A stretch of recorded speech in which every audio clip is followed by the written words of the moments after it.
ಆಕಾಶವಾಣಿ ಪ್ರದೇಶ ಸಮಾಚಾರ ಓದುತ್ತಿರುವವರು ವಿದ್ಯಾ ಭಟ್. ಮುಖ್ಯಾಂಶಗಳು: ವಿಧಾನಸಭಾ ಉಪಚುನಾವಣೆ ಬಹಿರಂಗ ಪ್ರಚಾರಕ್ಕೆ ನಾಳೆ ತೆರೆ, ರಾಜಕೀಯ ಪಕ್ಷಗಳಿಂದ ಬಿರುಸಿನ ಪ್ರಚಾರ. ಜನಸಂಖ್ಯೆಯು ಕ್ಷೇತ್ರ ಪುನರ್ವಿಂಗಡಣೆಗೆ ಮಾನದಂಡವಾಗಬಾರದು, ಗೃಹ ಸಚಿವ ಡಾ ಜಿ. ಪರಮೇಶ್ವರ್ ಅಭಿಮತ. ಮಂಡ್ಯ ಜಿಲ್ಲೆಯಲ್ಲಿ ಬೇಡಿಕೆಗೆ ತಕ್ಕಂತೆ ಅನಿಲ ದಾಸ್ತಾನು, ಸಾರ್ವಜನಿಕರು ಆತಂಕ ಪಡುವ ಅಗತ್ಯ ಇಲ್ಲ, ಕೇಂದ್ರ ಸಚಿವ ಎಚ್ ಡಿ ಕುಮಾರಸ್ವಾಮಿ. ಶೃಂಗೇರಿ ವಿಧಾನಸಭಾ ಕ್ಷೇತ್ರದ ಅಂಚೆ ಮತಗಳ ಮರು ಪರಿಶೀಲನೆಗೆ ಉಚ್ಚ ನ್ಯಾಯಾಲಯ ಸೂಚನೆ. ಹಾಗೂ ಇಂಡಿಯಾ ಸ್ಕಿಲ್ಸ್ 2025-26 ರಾಷ್ಟ್ರೀಯ ಸ್ಪರ್ಧೆಯಲ್ಲಿ ಕರ್ನಾಟಕಕ್ಕೆ 3ನೇ ಸ್ಥಾನ. ಬಾಗಲಕೋಟೆ ಹಾಗೂ ದಾವಣಗೆರೆ ದಕ್ಷಿಣ ವಿಧಾನಸಭಾ ಕ್ಷೇತ್ರಗಳ ಉಪಚುನಾವಣೆಗೆ ಇನ್ನು 3 ದಿನ ಬಾಕಿ ಉಳಿದಿದೆ. ನಾಳೆ ಬಹಿರಂಗ ಪ್ರಚಾರಕ್ಕೆ ತೆರೆ ಬೀಳಲಿದೆ. ಈ ಹಿನ್ನೆಲೆಯಲ್ಲಿ ರಾಜಕೀಯ ಪಕ್ಷಗಳು ಇಂದು ಉಭಯ ಕ್ಷೇತ್ರಗಳಲ್ಲಿ ಬಿರುಸಿನ ಪ್ರಚಾರ ನಡೆಸುತ್ತಿವೆ. ದಾವಣಗೆರೆಯಲ್ಲಿ ಕಾಂಗ್ರೆಸ್ ಅಭ್ಯರ್ಥಿ ಸಮರ್ಥ್ ಮಲ್ಲಿಕಾರ್ಜುನ್ ಪರ ಮುಖ್ಯಮಂತ್ರಿ ಸಿದ್ದರಾಮಯ್ಯ ಮತಯಾಚಿಸಿದರು. ಈ ವೇಳೆ ಮಾತನಾಡಿದ ಅವರು, ಕಾಂಗ್ರೆಸ್ ಅಭ್ಯರ್ಥಿಯ ಗೆಲುವಿನ ವಿಶ್ವಾಸ ವ್ಯಕ್ತಪಡಿಸಿದ್ದಾರೆ. ಬಿಜೆಪಿ ಅಭ್ಯರ್ಥಿ ಶ್ರೀನಿವಾಸ ದಾಸಕರಿಯಪ್ಪ ಪರ ಕೇಂದ್ರ ಸಚಿವ ಪ್ರಹ್ಲಾದ್ ಜೋಶಿ ಹಾಗೂ ಬಿಜೆಪಿ ರಾಜ್ಯಾಧ್ಯಕ್ಷ ಬಿವೈ ವಿಜಯೇಂದ್ರ ಪ್ರಚಾರ ನಡೆಸಿದರು. ಇನ್ನೊಂದೆಡೆ ಬಾಗಲಕೋಟೆಯಲ್ಲಿ ಬಿಜೆಪಿ ಅಭ್ಯರ್ಥಿ ವೀರಣ್ಣ ಚರಂತಿಮಠ ಪರ ಮಾಜಿ ಮುಖ್ಯಮಂತ್ರಿಗಳಾದ ಬಿಎಸ್ ಯಡಿಯೂರಪ್ಪ, ಬಸವರಾಜ ಬೊಮ್ಮಾಯಿ ಮತ ಯಾಚಿಸಿದರು. ಈ ವೇಳೆ ಮಾತನಾಡಿದ ಬಿಎಸ್ ಯಡಿಯೂರಪ್ಪ, ಬಿಜೆಪಿ ಅಭ್ಯರ್ಥಿ 10,000ಕ್ಕೂ ಹೆಚ್ಚು ಮತಗಳ ಅಂತರದಿಂದ ಗೆಲುವು ಸಾಧಿಸಲಿದ್ದಾರೆ ಎಂದು ತಿಳಿಸಿದ್ದಾರೆ. ಕಾಂಗ್ರೆಸ್ ಅಭ್ಯರ್ಥಿ ಉಮೇಶ್ ಮೇಟಿ ಪರ ಸಚಿವ ಜಮೀರ್ ಅಹಮದ್ ಖಾನ್ ವಾಂಬೆ ಕಾಲೋನಿಯಲ್ಲಿ ಮತಯಾಚನೆ ಮಾಡಿದರು. ಸಚಿವ ಆರ್ಬಿ ತಿಮ್ಮಾಪುರ ಮಾತನಾಡಿ, ಕಾಂಗ್ರೆಸ್ ಅಭ್ಯರ್ಥಿಗೆ ನಿರೀಕ್ಷೆಗೂ ಮೀರಿ ಮತಗಳು ಸಿಗಲಿವೆ ಎಂದು ಹೇಳಿದ್ದಾರೆ. ಬಾಗಲಕೋಟೆಯಲ್ಲಿ ಮತದಾನದ ಬಗ್ಗೆ ಜಾಗೃತಿ ಮೂಡಿಸುವ ಉದ್ದೇಶದಿಂದ ಜಿಲ್ಲಾ ಸ್ವೀಪ್ ಕಾರ್ಯಕ್ರಮದಡಿ ಇಂದು ಬೈಕ್ ರ್ಯಾಲಿ ಆಯೋಜಿಸಲಾಗಿತ್ತು. ಜಿಲ್ಲಾಧಿಕಾರಿ ಸಂಗಪ್ಪ ಹಾಗೂ ಜಿಲ್ಲಾ ಪಂಚಾಯತ್ ಮುಖ್ಯ ಕಾರ್ಯನಿರ್ವಾಹಕ ಅಧಿಕಾರಿ ಶಶಿಧರ ಕುರೇರ ಜಿಲ್ಲಾಡಳಿತ ಭವನದ ಮುಖ್ಯ ದ್ವಾರದಲ್ಲಿ ರ್ಯಾಲಿಗೆ ಚಾಲನೆ ನೀಡಿದರು. ನಂತರ ಅಧಿಕಾರಿಗಳು ಹಾಗೂ ನೌಕರರು ಬೈಕ್ಗಳಲ್ಲಿ ನಗರದ ಪ್ರಮುಖ ಬೀದಿಗಳಲ್ಲಿ ಸಂಚರಿಸಿ ಸಾರ್ವಜನಿಕರ ಗಮನ ಸೆಳೆದರು. ರ್ಯಾಲಿಯಲ್ಲಿ ನಿಮ್ಮ ಹಕ್ಕು ನಿಮ್ಮ ಧ್ವನಿ, ನಿಮ್ಮ ಮತ ನಿಮ್ಮ ಭವಿಷ್ಯ, ವೋಟ್ ಮಾಡಿದವನೇ ಹೀರೋ ಎಂಬ ಘೋಷಣೆಗಳನ್ನು ಕೂಗುತ್ತಾ ಮತದಾನ ಜಾಗೃತಿ ಸಂದೇಶ ಹರಡಲಾಯಿತು. ಜನಸಂಖ್ಯೆಯು ಕ್ಷೇತ್ರ ಪುನರ್ವಿಂಗಡಣೆಗೆ ಮಾನದಂಡವಾಗಬಾರದು ಎಂದು ಗೃಹ ಸಚಿವ ಡಾ ಜಿ. ಪರಮೇಶ್ವರ್ ಅಭಿಪ್ರಾಯಪಟ್ಟಿದ್ದಾರೆ. ಬೆಂಗಳೂರಿನಲ್ಲಿ ಸುದ್ದಿಗಾರರೊಂದಿಗೆ ಮಾತನಾಡಿದ ಅವರು, ಕೇಂದ್ರದ ಪ್ರಸ್ತಾವಿತ ವಿಧಾನಸಭೆ ಮತ್ತು ಲೋಕಸಭಾ ಕ್ಷೇತ್ರಗಳ ಪುನರ್ ವಿಂಗಡಣೆ ಕುರಿತು ಪ್ರತಿಕ್ರಿಯಿಸಿ, ಉತ್ತರ ಭಾರತದಲ್ಲಿ ಹೆಚ್ಚಿನ ಜನಸಂಖ್ಯೆ ಇದ್ದು ಜನಸಂಖ್ಯೆಯನ್ನು ಮಾನದಂಡವನ್ನಾಗಿ ಬಳಸುವುದರಿಂದ ಕರ್ನಾಟಕ ಕಡಿಮೆ ಲೋಕಸಭಾ ಸ್ಥಾನಗಳನ್ನು ಪಡೆಯುವ ಸಾಧ್ಯತೆ ಇದೆ ಎಂದು ತಿಳಿಸಿದ್ದಾರೆ. ಇದೇ ವೇಳೆ ಒಳ ಮೀಸಲಾತಿ ಜಾರಿಗೆ ತರಲು ರಾಜ್ಯ ಸರ್ಕಾರ ಬದ್ಧವಾಗಿದೆ ಎಂದು ಸ್ಪಷ್ಟಪಡಿಸಿದ್ದಾರೆ. ಮಂಡ್ಯ ಜಿಲ್ಲೆಯಲ್ಲಿ ಗೃಹ ಬಳಕೆಗೆ ನಿತ್ಯ 10,800 ಸಿಲಿಂಡರ್ ಅಗತ್ಯವಿದ್ದು, ಬೇಡಿಕೆಗೆ ತಕ್ಕಂತೆ ಅನಿಲ ದಾಸ್ತಾನು ಲಭ್ಯವಿದ್ದು, ಸಾರ್ವಜನಿಕರು ಆತಂಕ ಪಡುವ ಅಗತ್ಯವಿಲ್ಲ ಎಂದು ಕೇಂದ್ರ ಸಚಿವ ಎಚ್ ಡಿ ಕುಮಾರಸ್ವಾಮಿ ತಿಳಿಸಿದ್ದಾರೆ.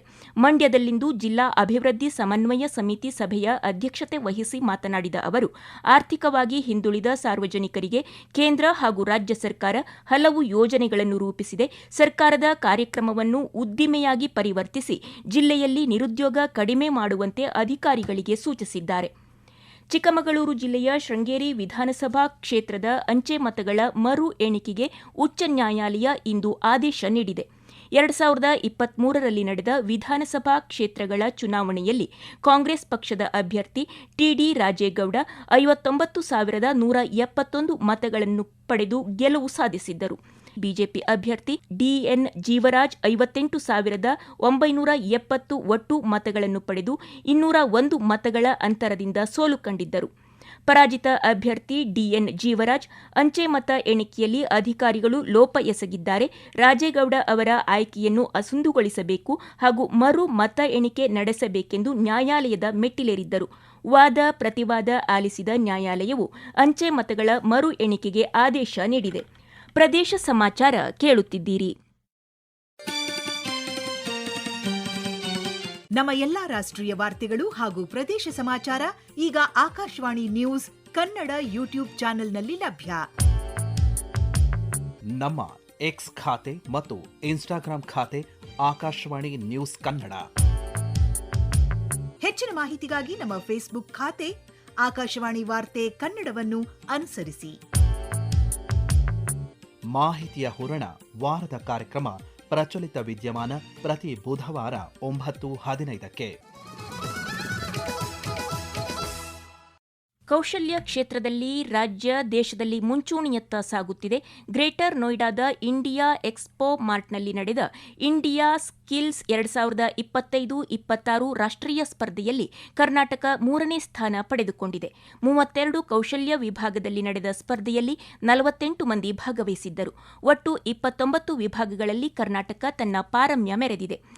Cloud computing, cyber security, mechatronics, ಸಂಯೋಜಕ ಉತ್ಪಾದನೆ, ಬೇಕರಿ ಮತ್ತು ದೃಶ್ಯ ವ್ಯಾಪಾರೀಕರಣ ಸೇರಿದಂತೆ ಹೈಟೆಕ್ ಮತ್ತು ಸೃಜನಶೀಲ ಕ್ಷೇತ್ರಗಳಲ್ಲಿ ಕರ್ನಾಟಕ ಗಮನಾರ್ಹ ಸಾಧನೆ ಮಾಡಿದೆ. ಕರ್ನಾಟಕ ಕೌಶಲ್ಯ ಅಭಿವೃದ್ಧಿ ನಿಗಮದಿಂದ ತರಬೇತಿ ಪಡೆದ ರಾಜ್ಯದ ವಿದ್ಯಾರ್ಥಿಗಳು 10 ಚಿನ್ನ, 6 ಬೆಳ್ಳಿ, 6 ಕಂಚು ಮತ್ತು 7 ಶ್ರೇಷ್ಠತೆ ಪದಕಗಳನ್ನು ಒಳಗೊಂಡಂತೆ ಒಟ್ಟು 29 ಪದಕಗಳನ್ನು ಪಡೆದುಕೊಂಡಿದ್ದಾರೆ. ಚಿನ್ನ, ಬೆಳ್ಳಿ ಮತ್ತು ಕಂಚಿನ ಪದಕ ವಿಜೇತರು ಈಗ ಚೀನಾದ ಶಾಂಘೈನಲ್ಲಿರುವ ವಿಶ್ವ ಕೌಶಲ್ಯ ಅಂತಾರಾಷ್ಟ್ರೀಯ ಸ್ಪರ್ಧೆಯಲ್ಲಿ ಭಾರತವನ್ನು ಪ್ರತಿನಿಧಿಸಲು ತರಬೇತಿ ಪಡೆಯಲಿದ್ದಾರೆ. ಮೈಸೂರು ಜಿಲ್ಲೆಯ ನಜರ್ಬಾದ್ನಲ್ಲಿರುವ ಚಾಮುಂಡಿ ವಿಹಾರ ಕ್ರೀಡಾಂಗಣದಲ್ಲಿ ಇದೇ 19ರಿಂದ 27ರವರೆಗೆ ಅಗ್ನಿವೀರ್ ರ್ಯಾಲಿ ನಡೆಯಲಿದ್ದು 6,235 ಅಭ್ಯರ್ಥಿಗಳು ಭಾಗವಹಿಸಲಿದ್ದಾರೆ ಎಂದು ಬೆಂಗಳೂರಿನ ಭಾರತೀಯ ಸೇನೆ ನೇಮಕಾತಿ ಅಧಿಕಾರಿ ಕರ್ನಲ್ ವಿವೇಕ್ ಜಾಮ್ದಾರ್ ತಿಳಿಸಿದ್ದಾರೆ. ಅಗ್ನಿವೀರ್ ಅಭ್ಯರ್ಥಿಗಳ ಆಯ್ಕೆ ಪ್ರಕ್ರಿಯೆಗೆ ಸಂಬಂಧಿಸಿದಂತೆ ಕಳೆದ ಸಾಲಿನ ಜೂನ್ ತಿಂಗಳಲ್ಲಿ ಲಿಖಿತ ಪರೀಕ್ಷೆ ನಡೆಸಲಾಗಿದ್ದು 2ನೇ ಹಂತದ ಪರೀಕ್ಷೆ ಇದೇ 19ರಿಂದ ನಡೆಯಲಿದೆ ಎಂದು ಹೇಳಿದ್ದಾರೆ. ಪ್ರತಿದಿನ 800 ಅಭ್ಯರ್ಥಿಗಳ ದೈಹಿಕ ಪರೀಕ್ಷೆ ಸೇರಿದಂತೆ ಇತರೆ ಪರೀಕ್ಷೆಗಳು ನಡೆಯಲಿವೆ. ದೈಹಿಕ ಪರೀಕ್ಷೆಯಲ್ಲಿ ಉತ್ತೀರ್ಣರಾದವರಿಗೆ ಮಾತ್ರ ವೈದ್ಯಕೀಯ ಪರೀಕ್ಷೆ ನಡೆಯಲಿದೆ. ಏಪ್ರಿಲ್ 27ರಂದು ಮಹಿಳಾ ಅಭ್ಯರ್ಥಿಗಳ ರ್ಯಾಲಿ ನಡೆಯಲಿದೆ ಎಂದು ಅವರು ಮಾಹಿತಿ ನೀಡಿದ್ದಾರೆ. ಗದಗ ಜಿಲ್ಲೆಯಲ್ಲಿ 2026-27ರ ಮುಂಗಾರು ಹಂಗಾಮಿಗೆ ರಸಗೊಬ್ಬರಗಳ ಪೂರೈಕೆ, ದಾಸ್ತಾನು ಮತ್ತು ವಿತರಣಾ ವ್ಯವಸ್ಥೆ ಸುಗಮಗೊಳಿಸಲು ಕೃಷಿ ಇಲಾಖೆ ಸಮರೋಪಾದಿಯಲ್ಲಿ ಸಿದ್ಧತೆ ನಡೆಸುತ್ತಿದೆ. ಮಧ್ಯಪ್ರಾಚ್ಯ ರಾಷ್ಟ್ರಗಳಲ್ಲಿ ನಡೆಯುತ್ತಿರುವ ಯುದ್ಧದಿಂದಾಗಿ ಕಚ್ಚಾ ವಸ್ತುಗಳ ಆಮದಿನಲ್ಲಿ ವ್ಯತ್ಯಯವಾಗುವ ಸಾಧ್ಯತೆ ಇದ್ದು, ಈ ಬಾರಿ ರಸಗೊಬ್ಬರ ಉತ್ಪಾದನೆಯಲ್ಲಿ ಕುಸಿತವಾಗುವ ಸಂಭವವಿದೆ. ಇದರಿಂದ ರಸಗೊಬ್ಬರ ವಿತರಣೆಯ ಮೇಲೆ ವಿಶೇಷ ನಿಗಾ ಇರಿಸಲು ನಿರ್ಧರಿಸಲಾಗಿದೆ. ಗದಗ ಜಿಲ್ಲೆಯಲ್ಲಿ ರಸಗೊಬ್ಬರ ಖರೀದಿ ಮಾಡಬೇಕು ಎಂದಾದರೆ ರೈತರು ಕಡ್ಡಾಯವಾಗಿ ಫ್ರೂಟ್ಸ್ ಐಡಿ ಹೊಂದಿರಬೇಕೆಂದು ಗದಗ ಜಿಲ್ಲಾ ಕೃಷಿ ಇಲಾಖೆಯ ಜಂಟಿ ನಿರ್ದೇಶಕಿ ಚೇತನಾ ಪಾಟೀಲ ಪತ್ರಿಕಾ ಪ್ರಕಟಣೆಯಲ್ಲಿ ತಿಳಿಸಿದ್ದಾರೆ. ಸರ್ಕಾರದ ಪ್ರಮುಖ ಯೋಜನೆಗಳಾದ ಬರ ಪರಿಹಾರ, ಬೆಳೆ ವಿಮೆ, ಪಿಎಂ ಕಿಸಾನ್ ಯೋಜನೆ ಹಾಗೂ ಕೃಷಿ, ತೋಟಗಾರಿಕೆ, ರೇಷ್ಮೆ, ಪಶುಸಂಗೋಪನೆ ಹಾಗೂ ಇನ್ನಿತರ ಇಲಾಖೆಗಳ ಸೌಲಭ್ಯಗಳನ್ನು ಪಡೆಯಲು ರೈತರು ಫ್ರೂಟ್ಸ್ ತಂತ್ರಾಂಶದಲ್ಲಿ ಕಡ್ಡಾಯವಾಗಿ ತಮ್ಮ ಎಲ್ಲಾ ಜಮೀನಿನ ವಿವರಗಳನ್ನು ನೋಂದಾಯಿಸಬೇಕೆಂದು ಕೃಷಿ ಇಲಾಖೆಯ ಜಂಟಿ ನಿರ್ದೇಶಕಿ ಜಾವೀದಾ ನಸೀಮಾ ಖಾನಂ ತಿಳಿಸಿದ್ದಾರೆ. ರೈತರು ಆಧಾರ್ ಕಾರ್ಡ್ ಜೋಡಣೆಯಾಗಿರುವ ಮೊಬೈಲ್, ಬ್ಯಾಂಕ್ ಪಾಸ್ಬುಕ್ ಜೆರಾಕ್ಸ್ ಹಾಗೂ ಎಲ್ಲಾ ಪಹಣಿಗಳೊಂದಿಗೆ ಸಮೀಪದ ರೈತ ಸಂಪರ್ಕ ಕೇಂದ್ರ, ಕಂದಾಯ, ತೋಟಗಾರಿಕೆ, ರೇಷ್ಮೆ ಇಲಾಖಾ ಕಚೇರಿಗಳನ್ನು ಸಂಪರ್ಕಿಸಿ ಫ್ರೂಟ್ಸ್ ಐಡಿ ಮಾಡಿಸಬೇಕು ಎಂದು ಹೇಳಿದ್ದಾರೆ. ಮಾಡಿಸದಿದ್ದರೆ ರೈತರು ಕೇಂದ್ರ ಅಥವಾ ರಾಜ್ಯ ಸರ್ಕಾರದ ಸೌಲಭ್ಯಗಳಿಂದ ವಂಚಿತರಾಗಬಹುದು ಎಂದು ತಿಳಿಸಿದ್ದಾರೆ. ಉತ್ತರ ಕನ್ನಡ ಜಿಲ್ಲೆಯ ಸಿದ್ದಾಪುರ, ಹೊನ್ನಾವರ, ಜೋಯಿಡಾ, ಶಿರಸಿ ಹಾಗೂ ಅಂಕೋಲಾ ಸೇರಿದಂತೆ ಒಟ್ಟು 5 ತಾಲೂಕುಗಳಲ್ಲಿ ಮಂಗನ ಕಾಯಿಲೆ ಕಾಣಿಸಿಕೊಂಡಿದೆ. ಈ 5 ತಾಲೂಕುಗಳಲ್ಲಿ ಮಂಗನ ಕಾಯಿಲೆ ನಿಯಂತ್ರಣಕ್ಕಾಗಿ ಕಳೆದ ಜುಲೈ ತಿಂಗಳಿನಿಂದಲೇ ಆರೋಗ್ಯ ಇಲಾಖೆ ಹಲವು ನಿಯಂತ್ರಣ ಕಾರ್ಯಕ್ರಮಗಳನ್ನು ಹಮ್ಮಿಕೊಂಡಿದೆ. ಈ ಕುರಿತಂತೆ ಮಾಹಿತಿ ನೀಡಿರುವ ಕೆಎಫ್ಡಿ ವೈದ್ಯಾಧಿಕಾರಿ ಡಾ ಸತೀಶ ಶೇಟ್, 5 ತಾಲೂಕುಗಳ ಮನೆಗೆ ಆರೋಗ್ಯ ಕಾರ್ಯಕರ್ತರು ತೆರಳಿ ಕೈಗೊಳ್ಳಬೇಕಾದ ಮುನ್ನೆಚ್ಚರಿಕೆ ಬಗ್ಗೆ ಕರಪತ್ರ ವಿತರಿಸುತ್ತಿದ್ದಾರೆ. ಸುಮಾರು 21,000 ಮನೆಗಳಿಗೆ ವಿಶೇಷ ತೈಲವನ್ನು ನೀಡಲಾಗುತ್ತಿದೆ ಎಂದು ತಿಳಿಸಿದ್ದಾರೆ. ಕೊನೆಯಲ್ಲಿ ಮತ್ತೊಮ್ಮೆ ಮುಖ್ಯಾಂಶಗಳು. ವಿಧಾನಸಭಾ ಉಪಚುನಾವಣೆ ಬಹಿರಂಗ ಪ್ರಚಾರಕ್ಕೆ ನಾಳೆ ತೆರೆ, ರಾಜಕೀಯ ಪಕ್ಷಗಳಿಂದ ಬಿರುಸಿನ ಪ್ರಚಾರ. ಜನಸಂಖ್ಯೆಯು ಕ್ಷೇತ್ರ ಪುನರ್ ವಿಂಗಡಣೆಗೆ ಮಾನದಂಡವಾಗಬಾರದು, ಗೃಹ ಸಚಿವ ಡಾ ಜಿ ಪರಮೇಶ್ವರ್ ಅಭಿಮತ. ಮಂಡ್ಯ ಜಿಲ್ಲೆಯಲ್ಲಿ ಬೇಡಿಕೆಗೆ ತಕ್ಕಂತೆ ಅನಿಲ ದಾಸ್ತಾನು, ಸಾರ್ವಜನಿಕರು ಆತಂಕ ಪಡುವ ಅಗತ್ಯ ಇಲ್ಲ, ಕೇಂದ್ರ ಸಚಿವ ಎಚ್ಡಿ ಕುಮಾರಸ್ವಾಮಿ. ಶೃಂಗೇರಿ ವಿಧಾನಸಭಾ ಕ್ಷೇತ್ರದ ಅಂಚೆ ಮತಗಳ ಮರು ಪರಿಶೀಲನೆಗೆ ಉಚ್ಚ ನ್ಯಾಯಾಲಯ ಸೂಚನೆ. ಹಾಗೂ ಇಂಡಿಯಾ ಸ್ಕಿಲ್ಸ್ 2025-26 ರಾಷ್ಟ್ರೀಯ ಸ್ಪರ್ಧೆಯಲ್ಲಿ ಕರ್ನಾಟಕಕ್ಕೆ 3ನೇ ಸ್ಥಾನ. ಇಲ್ಲಿಗೆ ಪ್ರದೇಶ ಸಮಾಚಾರ ಮುಗಿಯಿತು. ನಮ್ಮ ಮುಂದಿನ ವಾರ್ತಾ ಪ್ರಸಾರ ಈ ರಾತ್ರಿ 7:35 ನಿಮಿಷಕ್ಕೆ.